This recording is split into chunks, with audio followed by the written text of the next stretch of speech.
നമസ്കാരം. ട്രൂത്ത് ന്യൂസിലേക്ക് സ്വാഗതം.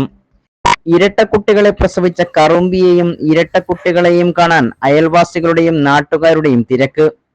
അഞ്ചൽ തെക്കേ നെട്ടയം തണലിൽ വീട്ടിൽ വിനീതിയുടെ വളർത്തുപശു കറുമ്പിയാണ് ഇരട്ടക്കുട്ടികളെ പ്രസവിച്ചത്. ഇതറിഞ്ഞ അയൽവാസികളും നാട്ടുകാരും കറുമ്പിയെയും ഇരട്ടക്കുട്ടികളെയും കാണാൻ തിരക്ക് കൂട്ടി വിനീതിയുടെ വീട്ടിലേക്ക് ഓടിയെത്തി. കഴിഞ്ഞ 10 വർഷക്കാലമായി പശുവിനെ വളർത്തി കുടുംബം പുലർത്തുന്ന വിനീതയും കുടുംബവും കറുമ്പി ഇരട്ടപ്പറ്റത്തിന്റെ സന്തോഷത്തിലാണ്. കറുമ്പിയുടെ 3ാമത്തെ പ്രസവമാണിത്. ആദ്യ 2 പ്രസവങ്ങളിലും ഓരോ കുഞ്ഞുങ്ങളെ വീതമാണ് കറുമ്പി പശു പ്രസവിച്ചത്. ഏരൂർ മൃഗാശുപത്രിയിലെ ഡോക്ടറുടെയും ജീവനക്കാരുടെയും സഹായത്തോടു കൂടിയാണ് കറുമ്പി പശുവിന്റെ പ്രസവം നടന്നത്. ഒരു ആൺകുട്ടിയെയും ഒരു പെൺകുട്ടിയെയുമാണ് കറുമ്പി പശു പ്രസവിച്ചത്. 10 വർഷമായിട്ട് ഞാൻ പശു വളർത്തുക.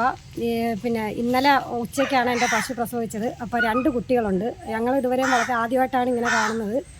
അതുകൊണ്ട് നമുക്ക് തന്നെ കണ്ടപ്പോൾ ആദ്യം ഒരു പേടി വന്നു, 2 കുട്ടികളുണ്ടെന്നുള്ള കണ്ടപ്പോഴത്തേക്ക്. അങ്ങനെ ആൾക്കാരൊക്കെ വന്നായിരുന്നു. ഞാൻ തൊഴിലുറപ്പ് തൊഴിലാളിയാണ്. തൊഴിലുറപ്പിൽ നിന്നപ്പോഴാണ് ഇങ്ങോട്ട് കയറി വന്ന് പശു ഇങ്ങനെ നിൽക്കുന്നുണ്ടോ എന്തുവാണെന്നറിയാൻ ഇങ്ങോട്ട് കയറി വന്നപ്പോഴാണ് ഇങ്ങനെ പ്രസവിക്കുന്നത് കണ്ടത്. അങ്ങനെ ആൾക്കാരൊക്കെ വന്നായിരുന്നു കാണാൻ. എല്ലാവരും സന്തോഷമായി. ഡോക്ടർ ഒരു 9:30 ആയപ്പം വന്ന് നോക്കിയിട്ട് പോയായിരുന്നു. ഞാൻ നല്ലപ്പോഴാണ് കാണുന്നത് 2 കുട്ടികളെല്ലാം സുഖമായിട്ടിരിക്കുക. തള്ളയ്ക്കും കുഴപ്പമൊന്നുമില്ല. എല്ലാവരും സുഖമായിട്ടിരിക്കുന്നത്.